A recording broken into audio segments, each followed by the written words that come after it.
Audiolivros Poderosos apresenta A Política, de Aristóteles.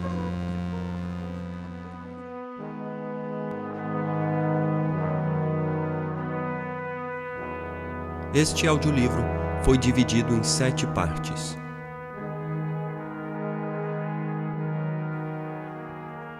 A sua leitura vai começar agora.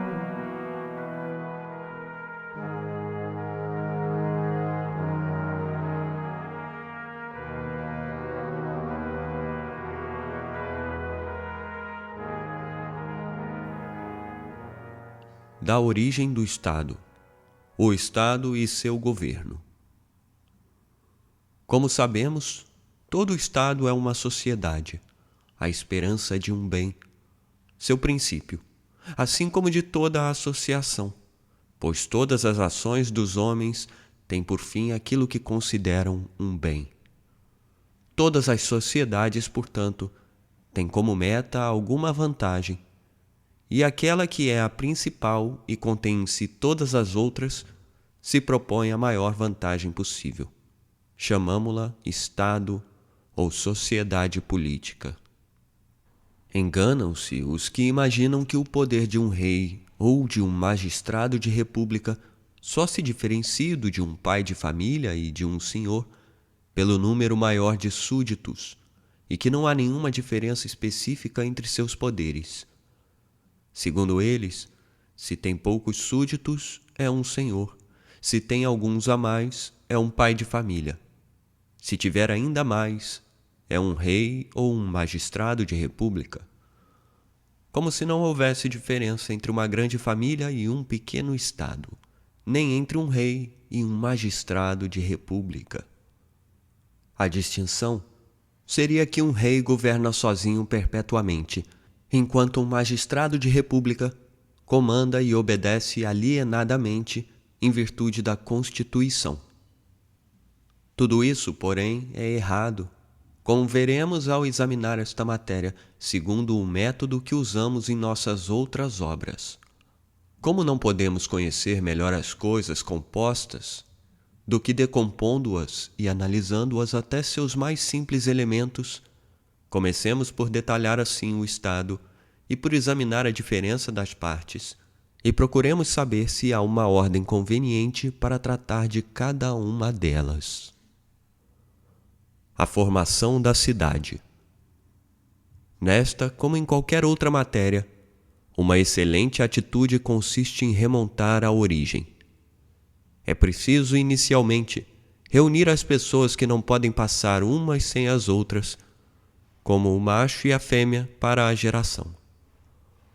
Esta maneira de se perpetuar não é arbitrária e não pode, na espécie humana, assim como entre os animais e as plantas, efetuar-se senão naturalmente. É para a mútua conservação que a natureza deu a um o comando e impôs a outro a submissão. Pertence também ao desígnio da natureza, que comanda quem pode, por sua inteligência, tudo prover, e, pelo contrário, que obedeça quem não possa contribuir para a prosperidade comum, a não ser pelo trabalho de seu corpo. Esta partilha é salutar para o senhor e para o escravo. A condição da mulher difere da do escravo. A natureza, com efeito, não age com parcimônia, como os artesãos de Delfos, que forjam suas facas para vários fins. Ela destina cada coisa a um uso especial. Cada instrumento que só tem o seu uso é o melhor para ela. Somente entre os bárbaros, a mulher e o escravo estão no mesmo nível. Assim, esses povos não têm o atributo que importa naturalmente a superioridade, e sua sociedade só é composta de escravos dos dois sexos.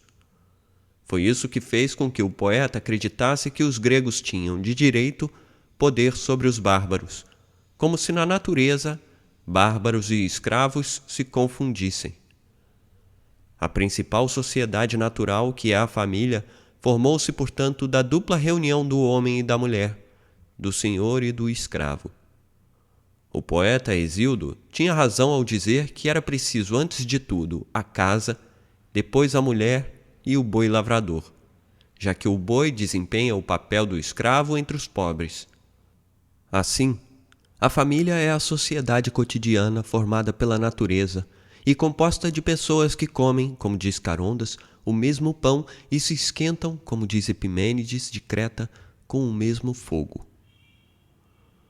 A sociedade que em seguida se formou de várias casas chama-se aldeia e se assemelha perfeitamente à primeira sociedade natural, com a diferença de não ser de todos os momentos nem de uma frequentação tão contínua.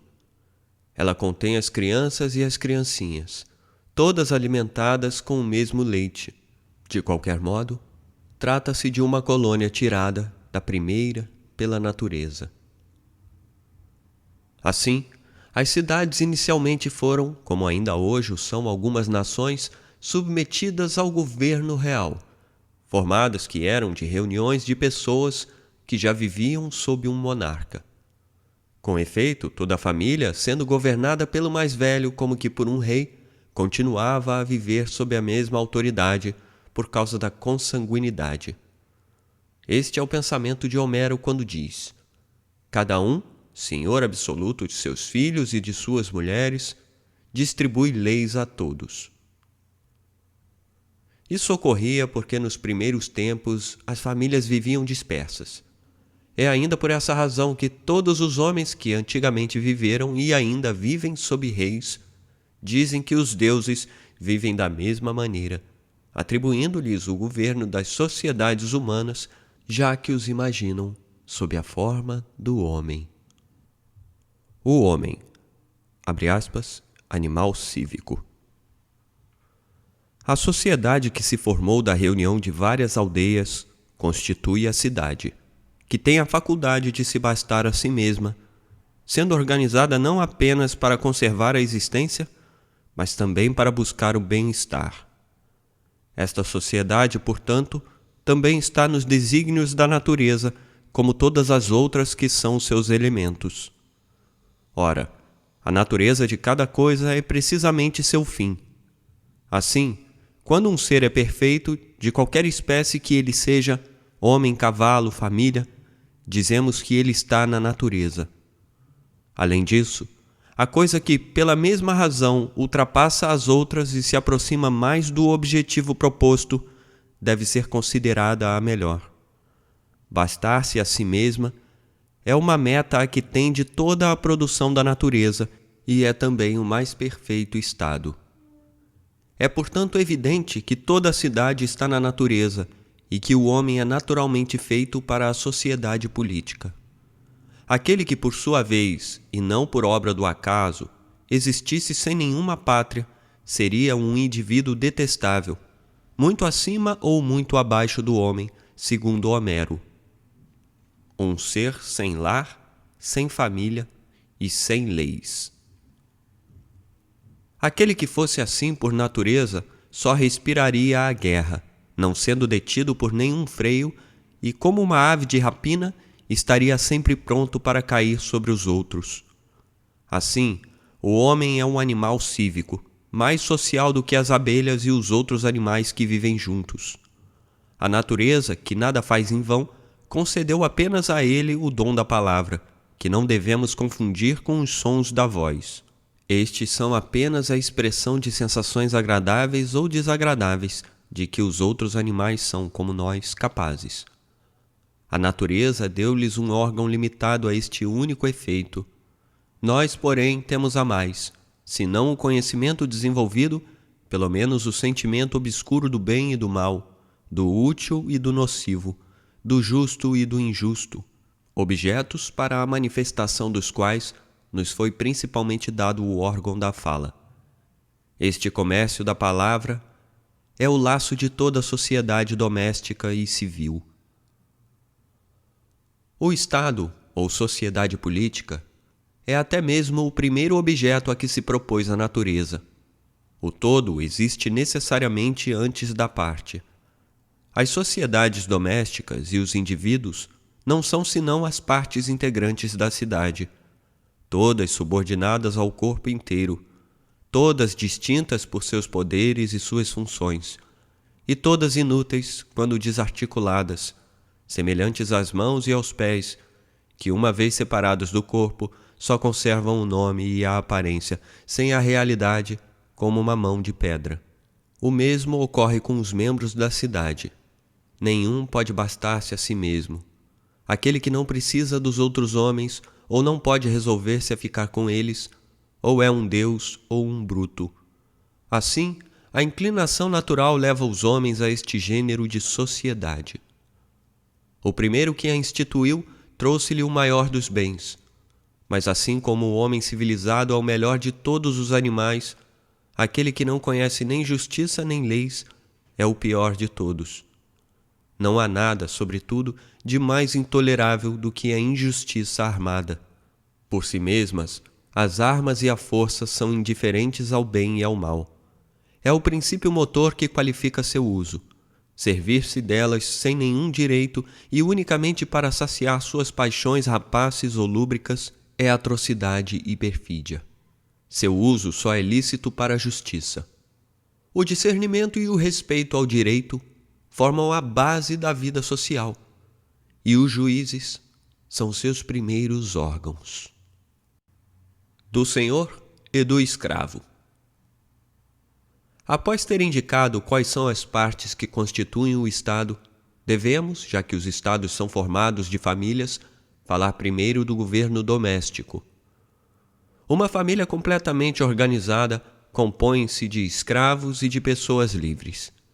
Mas como só se conhece a natureza de um todo pela análise de suas partes integrantes, sem exceção das menores, e como as partes primitivas e mais simples da família são o senhor e o escravo, o marido e a mulher, o pai e os filhos, convém examinar quais devem ser as funções e a condição de cada uma dessas três partes. Chamaremos despotismo o poder do senhor sobre o escravo, marital o do marido sobre a mulher, paternal o do pai sobre os filhos, dois poderes para os quais o grego não tem substantivos. Alguns fazem também entrar no econômico a parte relativa aos bens que compõem o patrimônio das famílias e aos meios de adquiri-los. Trata-se até, segundo outros, do elemento principal. O poder do senhor ou, entre aspas, despotismo.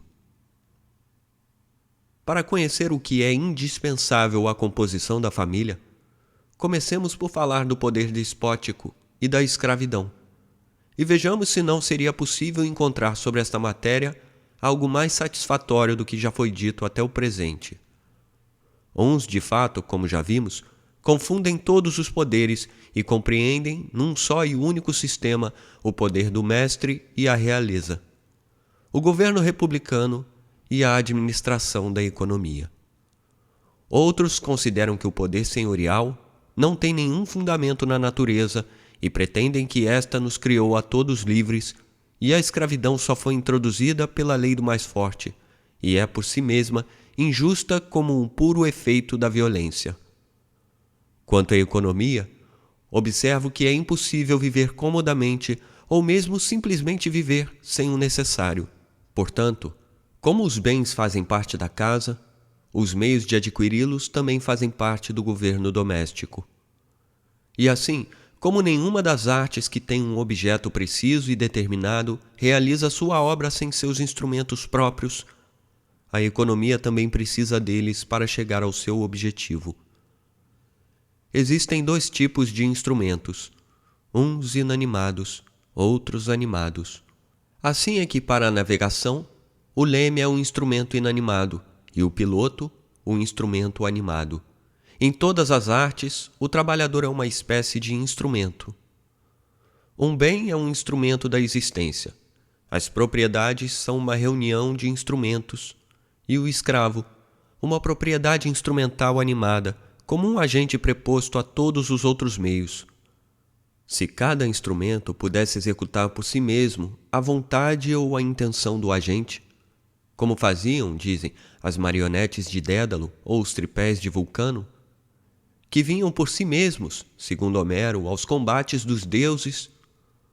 Se a lançadeira tecesse sozinha a tela, se o arco tirasse sozinho de uma cítara o som desejado, os arquitetos não mais precisariam de operários, nem os mestres de escravos. Chama-se instrumento o que realiza o efeito, e propriedade doméstica o que ele produz.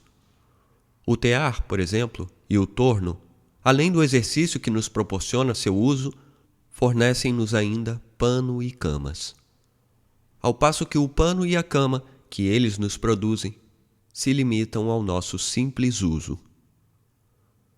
Há também diferença entre fazer e agir, e como ambos precisam de instrumentos, deve haver entre seus instrumentos a mesma diferença. A vida consiste no uso, não na produção.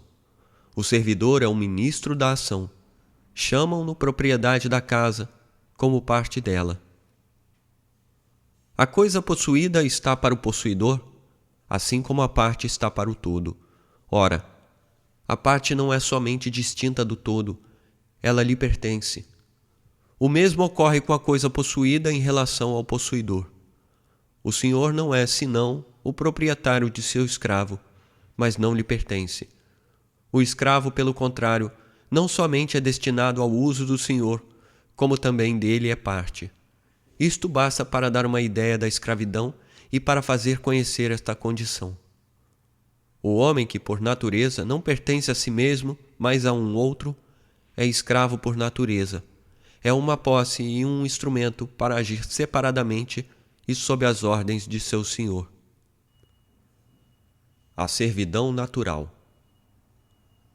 Mas faz a natureza ou não de um homem um escravo? É justa e útil a escravidão? Ou é contra a natureza? É isto que devemos examinar agora. O fato e a experiência, tanto quanto a razão, nos conduzirão aqui ao conhecimento do direito.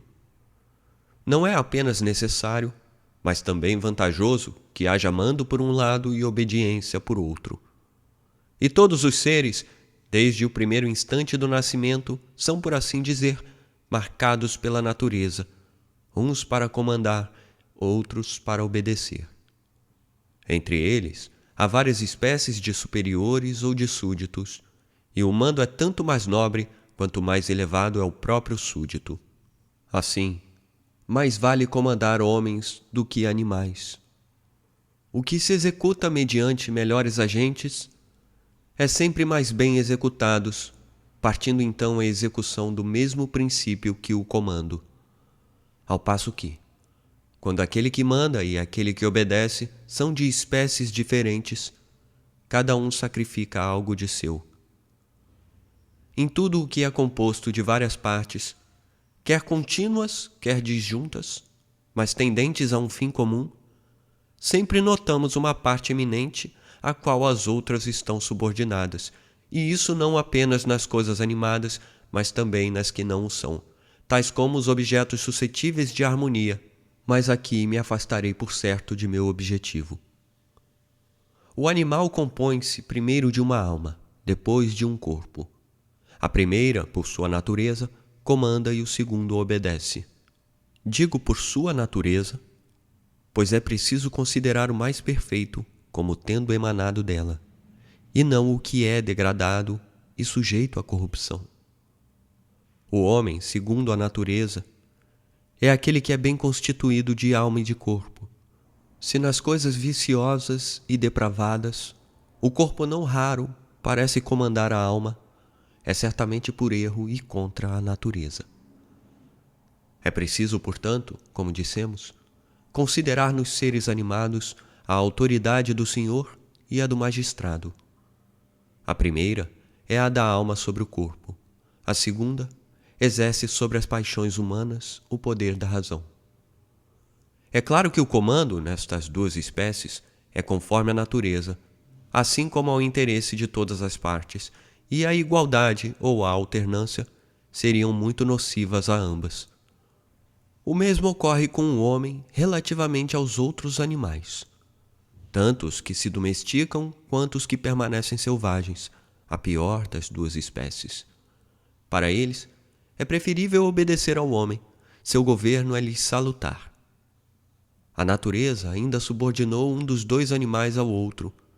Em todas as espécies, o macho é evidentemente superior à fêmea, A espécie humana não é exceção.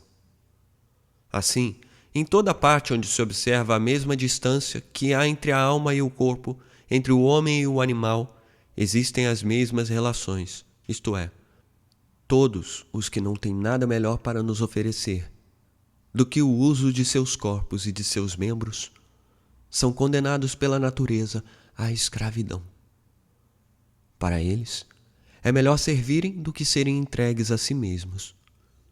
Numa palavra, é naturalmente escravo aquele que tem tão pouca alma e poucos meios que resolve depender de outrem. Tais são os que só têm instinto. Vale dizer que percebem muito bem a razão nos outros, mas que não fazem por si mesmos uso dela. Toda a diferença entre eles e os animais é que estes não participam de modo algum da razão, nem mesmo têm o sentimento dela, e só obedecem às suas sensações. Ademais, o uso dos escravos e dos animais é mais ou menos o mesmo, e tiram-se deles os mesmos serviços para as necessidades da vida. A natureza, por assim dizer, imprimiu a liberdade e a servidão até nos hábitos corporais. Vemos corpos robustos, talhados especialmente para carregar fardos e outros usos igualmente necessários. Outros, pelo contrário, mais disciplinados, mas também mais esguios e incapazes de tais trabalhos. São bons apenas para a vida política, isto é, para os exercícios da paz e da guerra. Ocorre muitas vezes, porém, o contrário. Brutos têm a forma exterior da liberdade, e outros, sem aparentar, só têm a alma de livre. Limitando-nos aos aspectos materiais, como no caso das estátuas dos deuses, não hesitamos em acreditar que os indivíduos inferiores devem ser submissos. Se isto é verdade quando se trata do corpo, por mais forte razão, devemos dilo da alma. Mas a beleza de um não é tão fácil de discernir quanto a da outra. Não pretendemos agora estabelecer nada além de que, pelas leis da natureza, há homens feitos para a liberdade e outros para a servidão, os quais, tanto por justiça quanto por interesse, convém que sirvam. No entanto, é fácil ver que a opinião contrária não seria inteiramente desprovida de razão. A servidão convencional. Além da servidão natural, existe aquela que chamamos de servidão estabelecida pela lei. Esta lei é uma espécie de convenção geral, segundo a qual a presa tomada na guerra pertence ao vencedor. Será justo?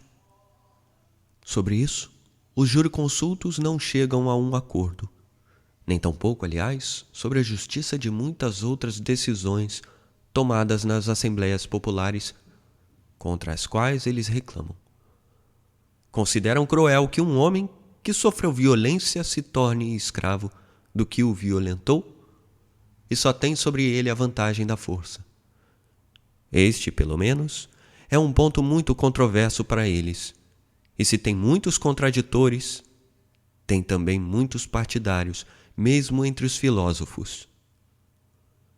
A razão de duvidar e de contestar é que a coragem, num grau eminente, sempre permanece vencedora, que a vitória de ordinário supõe em si uma superioridade qualquer. Enfim, que a própria força é uma espécie de mérito. A dúvida só permanece, portanto, quanto ao direito. Uns não podem separar o direito da benevolência. Outros afirmam que é da própria essência do direito que o mais valente comande. Destas duas opiniões, a segunda não é nem sólida, nem tampouco persuasiva. A superioridade de coragem não é uma razão para sujeitar os outros. Os que consideram a lei como justa, e o é, com efeito, quando não ordena nada de ilícito, não rejeitam absolutamente a servidão estabelecida pelas leis da guerra, mas tampouco a admitem inteiramente, pois a própria guerra pode ser injusta em seu princípio. Ora, jamais um homem de bom senso tratará como escravo um homem que não mereceu a escravidão, Caso contrário, dizem eles, se bastasse pegar as pessoas e vendê-las, veríamos na escravidão personagens do mais alto nível, elas e seus filhos que caíssem em poder do vencedor. Pretendem, portanto, que se considerem estes homens simplesmente como estrangeiros, mas não como escravos, o que pela intenção se reduz ao que dissemos, que só são escravos os que foram destinados à servidão pela natureza. É preciso convir com efeito que certas pessoas são escravas em toda parte e outras em lugar nenhum. O mesmo ocorre com a nobreza. Consideram a dos povos cultivados como pura e existente em toda a parte, a dos povos bárbaros como local e boa somente para eles. Distinguem o homem livre do escravo, a natureza do vulgo, pelas vantagens e vícios de nascimento. Como diz a Helena de Teodeto, escrava eu? Que homem tão audacioso poderia chamar assim uma filha dos deuses? Os que partilham desta opinião não diferenciam o escravo do homem livre, o nobre do plebeu, senão pela distância entre o vício e a virtude. E como o homem vem do homem e o animal do animal, acham que o bom só pode vir do bom. Pode ser esta a intenção da natureza, mas longe de ser sempre bem-sucedida, muitíssimas vezes ela sofre desvios. Embora a distinção entre o homem livre e o escravo por natureza tenha seus partidários e seus adversários, pelo menos não resta nenhuma dúvida de que se encontram em todos os lugares combinações de pessoas nas quais a uma cabe servir e a outra comandar, assumindo o papel para o qual a natureza as predestinou. O comando de uma pode ser justo e útil, e a liberdade da outra injusta e funesta para ambas. O que convém ao todo, convém também à parte. O que convém à alma, convém igualmente ao corpo. Ora, o escravo faz, por assim dizer, parte de seu senhor, embora separado na existência. É como um membro anexado a seu corpo. Ambos têm o mesmo interesse e nada impede que estejam ligados pelo sentimento da amizade, quando foi a conveniência natural que os reuniu. As coisas são diferentes quando eles só estão reunidos pelo rigor da lei ou pela violência dos homens. Diferenças entre o despotismo e o poder político. Vemos assim claramente que o poder despótico e o governo político são, apesar da opinião de alguns, coisas muito diferentes. Um só existe para os escravos, o outro existe para as pessoas que a natureza honrou com a liberdade. O governo doméstico é uma espécie de monarquia. Toda casa se governa por uma só pessoa. O governo civil, pelo contrário, pertence a todos os que são livres e iguais. Não é, aliás, uma ciência adquirida que faz de um homem senhor de um outro. Esta qualidade pode existir sem isso. Como a liberdade e a servidão, ela tem um caráter que lhe é natural. Sem dúvida, existe um talento para comandar e um talento para servir. Por exemplo, em Siracusa, uma espécie de preceptor abriu uma escola de escravidão e exigia dinheiro para preparar as crianças para este estado, com todos os pormenores de suas funções. Pode haver um ensino completo dessa espécie de profissão, assim como existem preceitos para a cozinha e outros gêneros de serviço, ou mais estimados ou mais necessários, pois também o serviço tem os seus graus. Há serviçais e serviçais, diz o provérbio, e há senhores e senhores. Quanto à ciência do senhor, como não é nem na aquisição nem na posse, mas no uso de seus escravos que está o seu domínio, ela se reduz a saber fazer uso deles, isto é, a saber ordenar-lhes o que lhes devem saber fazer.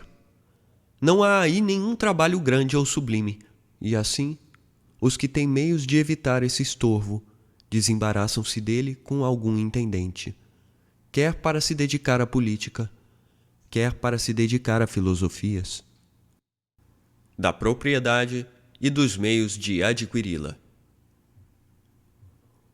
O talento para adquirir um bem difere claramente da ciência do governo ou da do serviço.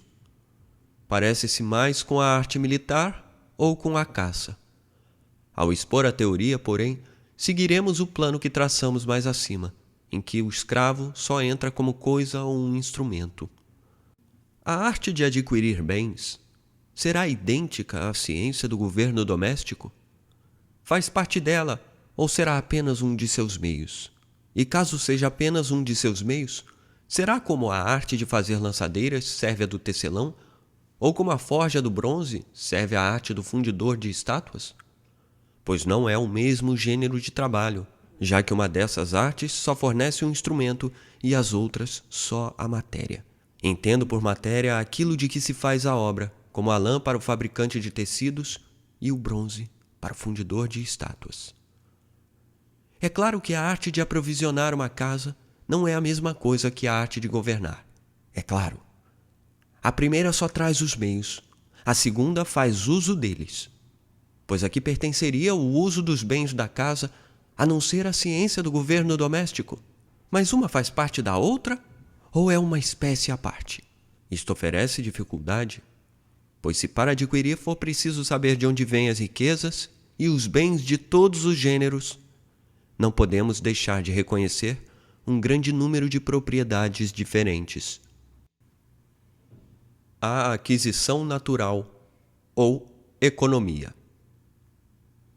É uma primeira questão dizer se a agricultura, que é apenas uma maneira de obter os alimentos necessários à vida, ou alguma outra indústria que também tem os alimentos como objeto, pertencem à arte de se enriquecer.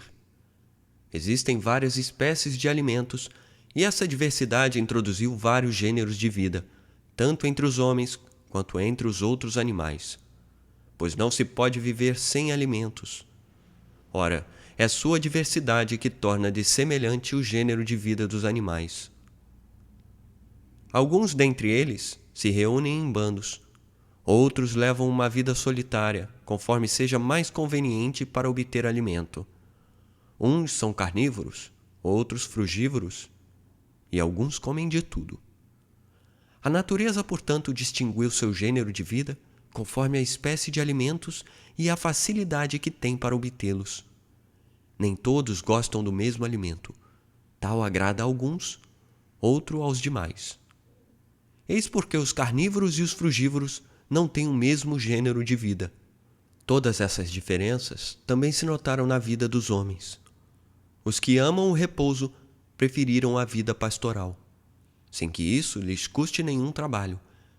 Eles tiram sua subsistência de animais domesticados e só mudam de lugar com seus rebanhos, exercendo uma espécie de cultura de seres vivos. Outros vivem de suas presas. Os caçadores, de presas terrestres. Os pescadores, de presas aquáticas. Estes, à margem dos pântanos, das lagoas, dos rios e do mar. Aqueles, nas planícies e nos bosques onde habitam os pássaros e os animais selvagens. Mas a maioria dos homens tira seu alimento do seio da terra e vive de seus frutos, adoçados pela cultura. Numa palavra, existem tantos gêneros de vida quanto operações naturais para obter víveres, sem contar os que se adquirem por troca ou compra. Vida pastoral, vida agrícola, vida aventureira baseada nas capturas da caça ou da pesca. Todos estes são gêneros que se misturam e se combinam na maior parte dos povos, conforme a necessidade, a fantasia ou o prazer, para suprir através de um a falta do outro, sendo tal povo pastor e salteador, tal outro agrícola e caçador, ou vivendo conforme a necessidade. Assim, a natureza proveu todos os animais, tanto no momento de sua geração, como quando atingiram a perfeição. Aqueles, por exemplo, que nascem de ovos, colocando sob o próprio invólucro o alimento suficiente até que nasçam. Aqueles que pertencem à espécie vivípara, enchendo de leite o seio de sua mãe, até a hora em que podem dispensá-lo. Da mesma forma, a natureza proveu as suas necessidades depois do nascimento. Foi para os animais em geral que ela fez nascerem as plantas. É aos homens que ela destina os próprios animais, os domesticados para o serviço e para a alimentação, os selvagens pelo menos a maior parte, para alimentação e para diversas utilidades, tais como vestuário e os outros objetos que se tiram deles. A natureza nada fez de imperfeito nem de inútil. Ela fez tudo para nós. A própria guerra é um meio natural de adquirir. A caça faz parte dela. Usa-se desse meio não apenas contra os animais, mas também contra os homens que, tendo nascido para obedecer, se recusam a fazê-lo. Esse tipo de guerra nada tem de injusto, sendo, por assim dizer, declarada pela própria natureza. Conforme esta breve exposição, é evidente que o governo, tanto das famílias particulares como dos estados, contém como parte integrante todas as maneiras naturais de adquirir as coisas necessárias ou úteis à vida. Ele deve encontrar sob sua mão todas as coisas, ou senão, saber onde tomá-las. As verdadeiras riquezas são essas. Não é difícil determinar a quantidade necessária para o bem-estar. Solon não se referia a elas quando dizia: "O homem quer acumular sem fim e sem medida." Exprimia-se então mais como poeta do que como filósofo, pois nesta, como em todas as coisas, existem limites. Em qualquer arte possível, nenhum gênero de instrumento é infinito, em número ou em grandeza. Ora, quer nas casas particulares, quer nas lojas públicas, as riquezas naturais são apenas um acervo de instrumentos para sustentar a vida humana. A aquisição artificial ou crematística. Existe, portanto, mostramos agora a razão disso, um gênero de riquezas naturais próprio à economia doméstica, tanto quanto à economia política. Mas existe também um outro gênero de bens e de meios, que comumente chamamos, e com razão, especulativo, e que parece não ter limites. Alguns os confundem com as riquezas de que acabamos de falar, por causa da sua afinidade. Embora elas não estejam muito distantes, não são a mesma coisa. As primeiras são naturais, enquanto as segundas são um produto da arte e da experiência. Comecemos pela seguinte observação. Cada coisa que possuímos tem dois usos, dos quais nenhum repugna a sua natureza. Porém, um é próprio e conforme a sua destinação, outro, desviado para algum outro fim. Por exemplo, o uso próprio de um sapato é calçar. Podemos também vendê-lo ou trocá-lo para obter dinheiro ou pão, ou alguma outra coisa, isto sem que ele mude de natureza. Mas este não é o seu uso próprio, já que ele não foi inventado para o comércio. O mesmo acontece com as outras coisas que possuímos. A natureza não as fez para serem trocadas, mas tendo os homens uns mais, outros menos do que precisam, foram levadas por este acaso à troca. Tampouco foi a natureza que produziu o comércio, que consiste em comprar para revender mais caro. A troca era um expediente necessário para proporcionar a cada um a satisfação de suas necessidades. Ela não era necessária na sociedade primitiva das famílias, onde tudo era comum. Tornou-se necessária apenas nas grandes sociedades e após a separação das propriedades. É até mesmo corrente ainda hoje entre vários povos bárbaros. Quando uma tribo tem de sobra o que falta à outra, elas permutam o que tem de supérfluo através de trocas recíprocas, vinho por trigo ou outras coisas que lhes podem ser de uso e nada mais. Trata-se de um gênero de comércio que não está nem fora das intenções da natureza, nem tampouco é uma das maneiras naturais de aumentar seus pertences, mas sim um modo engenhoso de satisfazer as respectivas necessidades. Foi esse comércio que, dirigido pela razão, fez com que se imaginasse o expediente da moeda. Não era cômodo transportar para longe as mercadorias ou outras produções para trazer outras, sem estar certo de encontrar aquilo que se procurava, nem que aquilo que se levava conviria. Podia acontecer que não se precisasse do supérfluo dos outros, ou que não precisassem do vosso. Estabeleceu-se, portanto, dar e receber reciprocamente em troca algo que, além de seu valor intrínseco, apresentasse a comodidade de ser mais manejável e de transporte mais fácil, como o metal, tanto o ferro quanto a prata, ou qualquer outro, que primeiramente se determinou pelo volume ou pelo peso e a seguir se marcou com um sinal distintivo de seu valor, a fim de não se precisar medi-lo ou pesá-lo toda hora. Tendo a moeda sido inventada, portanto, para as necessidades de comércio, originou-se dela uma nova maneira de comerciar e adquirir. A princípio, era bastante simples. Depois, com o tempo, passou a ser mais refinada, quando se soube de onde e de que maneira se podia tirar dela o maior lucro possível. É este lucro pecuniário que ela postula. Ela só se ocupa em procurar de onde vem mais dinheiro. É a mãe das grandes fortunas. De fato, comumente se faz consistir a riqueza na grande quantidade de dinheiro. No entanto, o dinheiro é somente uma ficção e todo o seu valor é o que a lei lhe dá. Mudando a opinião dos que fazem uso dele, não terá mais nenhuma utilidade e não proporcionará mais a menor das coisas necessárias à vida. Mesmo se tiver uma enorme quantidade de dinheiro, não se encontrarão, por meio dele, os mais indispensáveis alimentos.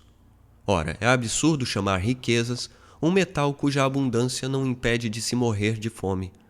Prova disso é o Midas da fábula, a quem o céu, para puni-lo de sua insaciável avareza, concedera o dom de transformar em ouro tudo o que tocasse. As pessoas sensatas, portanto, colocam em outra parte as riquezas e preferem, e nisto estão certas, outro gênero de aquisição. As verdadeiras riquezas são as da natureza. Apenas elas são objeto da ciência econômica. A outra maneira de enriquecer pertence ao comércio, profissão voltada inteiramente para o dinheiro, que sonha com ele, que não tem outro elemento nem outro fim, que não tem limite onde possa deter-se a cupidez. Em geral, todas as artes querem indefinidamente seu fim. A medicina, por exemplo, que tem por objeto a saúde, abarca todos os casos que levam ao seu restabelecimento, que são inúmeros. Mas cada um dos meios de cada arte tem seus limites e está consumado quando chega ao seu fim, isto é, ao último termo que deve alcançar. O fim a que se propõe o comércio não tem limite determinado. Ele compreende todos os bens que se podem adquirir, mas é menos a sua aquisição do que seu uso o objeto da ciência econômica. Esta, portanto, está necessariamente restrita a uma quantidade determinada. Não ignoramos que, neste ponto, a teoria é desmentida pela prática. Todos, e principalmente os comerciantes, amam o dinheiro, não julgam ter o suficiente e sempre acumulam. De um ao outro é apenas um passo. O dinheiro serve-lhes para dois usos análogos e alternativos, um para comprar as coisas e revendê-las mais caro, outro para emprestar e retirar após o prazo estabelecido seu capital com juros. Estes dois ramos do seu tráfico não diferem, como se vê, senão porque um interpõe as coisas para aumentar o dinheiro, enquanto o outro o faz servir imediatamente ao seu próprio aumento. Alguns acham que as duas operações convêm ao governo doméstico e que é preciso não somente conservar o que se tem, mas também multiplicar o dinheiro ao infinito. O princípio dessa disposição de espírito é que eles só pensam em viver e não em bem viver. Paixão que não tem limites e não refreia de modo algum a escolha dos meios. Aqueles mesmos que desejam bem viver não deixam de procurar também os prazeres da vida animal, e como isso depende das faculdades pecuniárias, põem todo o seu zelo em obtê-los. Este é o princípio de uma outra espécie de tráfico, cujos recursos só foram imaginados para o luxo. Aqueles que considerações particulares impedem de correr atrás da fortuna através do comércio, tentam consegui-la por outros meios, às vezes até pelo mais monstruoso abuso de suas qualidades superiores e de suas faculdades. A coragem, por exemplo, não foi dada ao homem pela natureza para acumular bens, mas para proporcionar tranquilidade. Não é esse tampouco o objeto da profissão militar, nem o da medicina, tendo uma por objeto vencer e outra curar. Converteram-nas, porém, em meios de obter riqueza. Elas se tornam o único fim da maioria das pessoas que entram nessas carreiras e subordinam tudo à meta que se propuseram. Vemos quais são os meios artificiais e não necessários de adquirir bens, e as causas que determinam que se recorra a eles. Vemos também quais são os meios naturais e necessários que têm por objeto garantir a subsistência e que pertencem ao governo doméstico, gênero de aquisição que tem limites e é muito diferente daquele que não os tem. A apreciação dos dois modos de aquisição.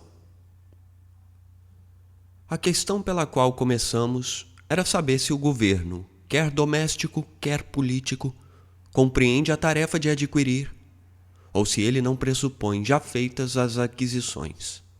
Pois assim como a política não faz os homens, mas os recebe da natureza e se serve deles, assim também é preciso antes, para que a economia possa administrá-los, que a natureza forneça nosso sustento, ou do seio da terra, ou do mar, ou de qualquer outra maneira.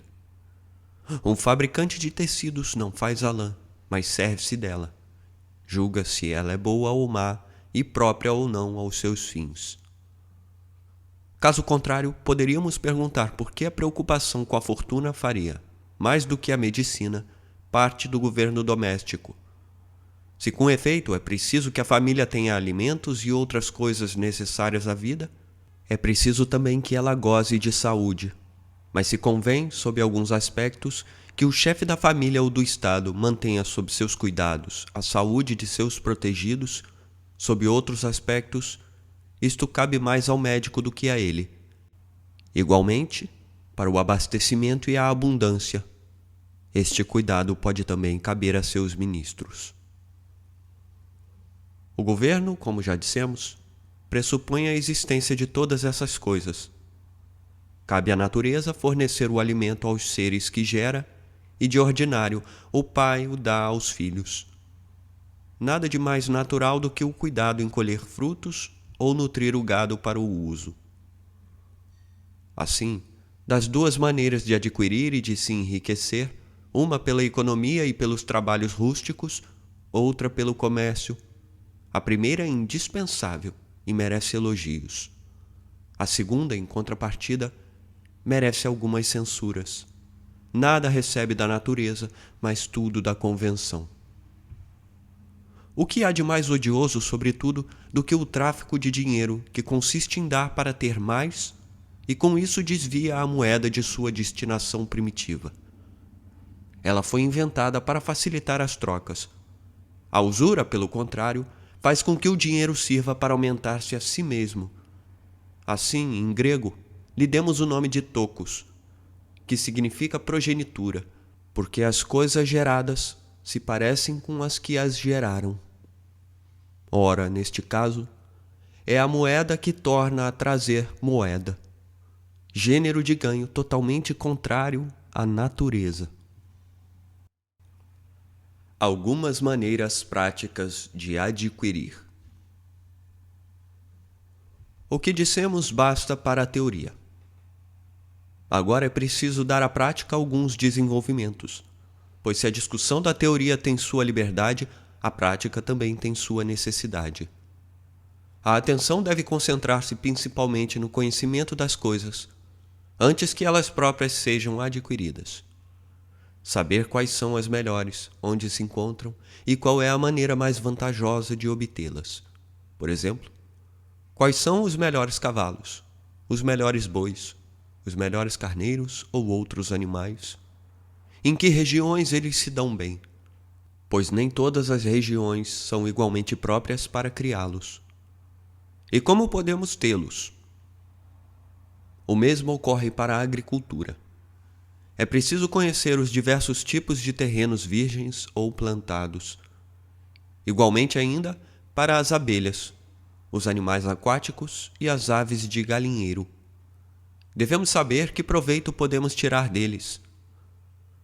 Quanto às maneiras de adquirir por troca, a principal é o comércio, que se divide em 3 partes: navegação, transporte por terra e venda no próprio local. Estas partes diferem entre si, sendo umas mais seguras, outras mais lucrativas. Depois do comércio, vem o tráfico de espécies metálicas. Seguem-se os trabalhos mercenários, dos quais alguns dependem de alguma arte, enquanto outros só requerem o trabalho corporal. Uma quarta maneira, que fica entre a terceira e a primeira, pois é em parte natural e em parte comercial, diz respeito às coisas que se tiram da terra e não são frutos, mas têm sua utilidade, como a exploração da madeira, a das minas, que se subdivide por sua vez em muitas partes, pois há várias espécies de minas, cujos detalhes aqueles que as exploram devem conhecer, mas seria cansativo enumerar aqui. Dentre esses diversos trabalhos, os mais excelentes pela arte são os que menos devem ao acaso. Os mais baixos, os que mais sujam o rosto e as mãos. Os mais servis, aqueles em que o corpo trabalha mais do que o espírito. Os mais ignóbeis, os que não requerem nenhuma espécie de virtude. Existem escritores que se ocuparam desses diversos assuntos, tais como Carés de Paros, Apolodoro de Lemnos, autores de tratados sobre a cultura dos campos e dos pomares, e outros ainda sobre outras matérias. Os curiosos devem consultá-los. Também será bom recolher as máximas esparsas que serviram a alguns para enriquecer, como o que se conta de Tales de Mileto. Trata-se de uma das especulações gerais para alcançar a fortuna, mas atribuída a ele por causa de sua sabedoria. Como o censuravam pela pobreza e zombavam de sua inútil filosofia, o conhecimento dos astros permitiu-lhe prever que haveria abundância de olivas. Tendo juntado todo o dinheiro que podia, ele alugou, antes do fim do inverno, todas as prensas de óleo de Mileto e de Quios. Conseguiu-as a bom preço, porque ninguém oferecera melhor, e ele dera algum adiantamento. Feita a colheita, muitas pessoas apareceram ao mesmo tempo para conseguir as prensas, e ele as alugou pelo preço que quis. Tendo ganhado muito dinheiro, mostrou a seus amigos que para os filósofos era muito fácil enriquecer, mas que eles não se importavam com isso. Foi assim que mostrou sua sabedoria. Em geral, o monopólio é um meio rápido de fazer fortuna. Assim, algumas cidades, quando precisam de dinheiro, usam desse recurso. Reservam-se a si mesmas a faculdade de vender certas mercadorias e, por conseguinte, de fixar seus preços como querem. Na Sicília, um homem que obtivera vários depósitos de dinheiro apoderou-se dos ferros das forjas. Quando os mercadores vieram de todas as partes para obtê-los, só ele pôde vendê-los, contentando-se com o dobro, de maneira que o que lhe custara 50 talentos vendia por 100. Dionísio, o tirano, informado do caso, não confiscou seu lucro, mas ordenou-lhe que saísse de Siracusa por ter imaginado, para enriquecer, um expediente prejudicial aos interesses do chefe de Estado. Aquele homem tivera a mesma ideia que Tales. Ambos, do monopólio, fizeram uma arte. É bom que os que governam os estados conheçam esse recurso, pois é preciso dinheiro para as despesas públicas e para as despesas domésticas, e o Estado está menos do que ninguém em condições de dispensá-lo.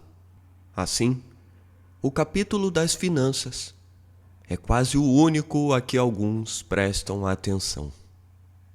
Dos poderes marital e paternal. Mais acima dividimos o governo doméstico em 3 poderes: o do senhor, de que acaba de se tratar, o do pai e o do marido. O pai de família governa sua mulher e seus filhos como a seres livres, mas cada um de um modo diferente, sua mulher como cidadã, seus filhos como súditos. Na ordem natural, a menos que, como em certos lugares, isto tenha sido derrogado por alguma consideração particular, o macho está acima da fêmea, e o mais velho, quando atinge o termo de seu crescimento, está acima do mais jovem, que ainda não alcançou sua plenitude. Na ordem política, tal como ela existe na maior parte dos povos, obedece-se e comanda-se alternadamente. Todos os homens livres são considerados iguais por natureza e todas as diferenças se eclipsam, tanto que se torna preciso distinguir os que comandam dos seus inferiores por marcas exteriores, os hábitos e as dignidades, como diz Amasis, falando de sua bacia transformada em Deus. Quanto ao sexo, a diferença é indelével. Qualquer que seja a idade da mulher, o homem deve conservar sua superioridade. A autoridade dos pais sobre os filhos é uma espécie de realeza.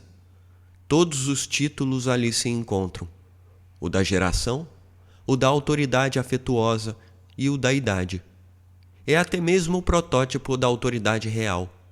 Foi o que fez com que Homero dissesse de Zeus: é o pai imortal dos homens e dos deuses, e por conseguinte, o rei de todos eles, pois um rei, se recebeu da natureza alguma superioridade sobre seus súditos, continua a ter o mesmo gênero que eles, como os velhos com relação aos jovens e como um pai com relação a seus filhos.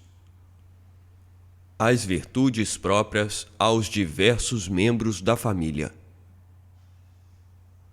Segue-se do precedente que o governo doméstico exige atenções muito diferentes para o sustento das pessoas e para a posse das coisas inanimadas, para seus costumes e para a acumulação de riquezas, para as pessoas livres e para os escravos.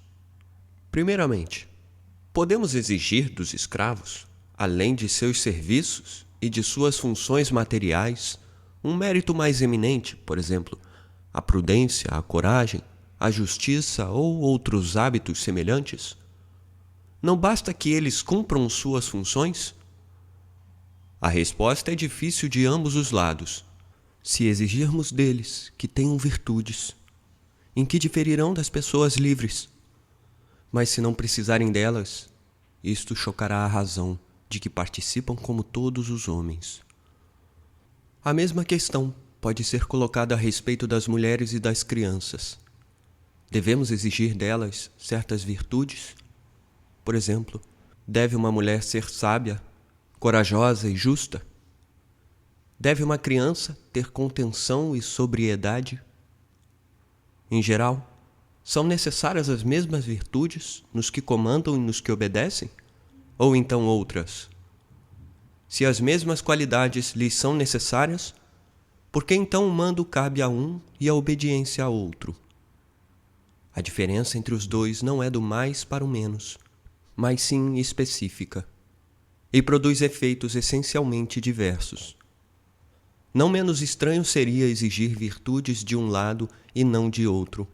Se quem comanda não é nem justo, nem moderado, como é possível que comande bem? Se aquele que obedece carece dessas virtudes, qual não será a obediência de um corrompido e de um mau? É preciso, pois, que ambos tenham virtudes, mas que suas virtudes tenham caráteres diferentes, da mesma variedade que se observa nos seres nascidos para obedecer. Isto se vê imediatamente nas faculdades da alma. Dentre estas, uma há que por sua natureza comanda, é aquela que participa da razão, e outras que obedecem, são as que não participam dela. Cada uma tem um tipo de virtude que lhe é próprio. O mesmo ocorre com os seres distintos. Assim como neles se encontram diversas espécies de superioridade e de subordinações determinadas pela natureza, há também várias formas de comando. A maneira de comandar não é a mesma do homem livre ao seu escravo, do marido à mulher, do homem adulto a seu filho. Todos têm uma alma dotada das mesmas faculdades, mas de modo diferente. O escravo não deve de modo algum deliberar. A mulher tem direito a isso, mas pouco, e a criança menos ainda. Seguem suas virtudes morais a mesma gradação. Todos devem possuí-las, mas somente tanto quanto convém a seu estado. Quem comanda deve possuí-las todas no mais alto grau. Sua função é como a do arquiteto, isto é, a da própria razão. As dos outros se regulam pela conveniência. Todos têm, portanto, virtudes morais, mas a temperança, a força, a justiça não devem ser, como pensava Sócrates, as mesmas num homem e numa mulher. A força de um homem consiste em se impor, a de uma mulher em vencer a dificuldade de obedecer. O mesmo ocorre com as demais virtudes. Quanto mais refletirmos, mais nos convenceremos disto. É ilusório contentar-se com generalidades sobre esta matéria e dizer vagamente que a virtude consiste nos bons hábitos da alma, ou então no bem agir ou outras fórmulas do gênero. Mais vale, como Gorgias, estabelecer a lista das virtudes do que se deter em semelhantes definições e imitar, no mais, a precisão do poeta que disse que um modesto silêncio é a honra da mulher, ao passo que não fica bem no homem. Sendo a criança imperfeita, e não podendo ainda encontrar em si mesma a regra de suas ações, sua virtude é ser dócil e submissa ao homem maduro, que cuida de seu acompanhamento. O mesmo acontece com o escravo relativamente a seu senhor. É em bem fazer o seu serviço que consiste a sua virtude bem pequena, que se reduz a não faltar aos seus deveres, nem por má conduta, nem por covardia. Se o que acabamos de dizer é verdade, os artesãos a que muitas vezes ocorre trocar o trabalho pela farra devem precisar de virtude. Mas ela será de uma espécie muito diferente, pois o escravo vive conosco. O artesão, pelo contrário, está separado e sua virtude não nos importa senão quando está a nosso serviço. A este respeito, um profissional está numa espécie de servidão limitada. Mas a natureza que faz os escravos não faz os sapateiros, nem os outros artesãos. Quando os empregamos, não é a vontade de quem os ensinou a trabalhar, mas a do Senhor que encomenda a obra que eles devem seguir. Ademais, seria erro proibir mesmo aos escravos todo o raciocínio e fazer deles, como alguns fazem, simples máquinas de obedecer.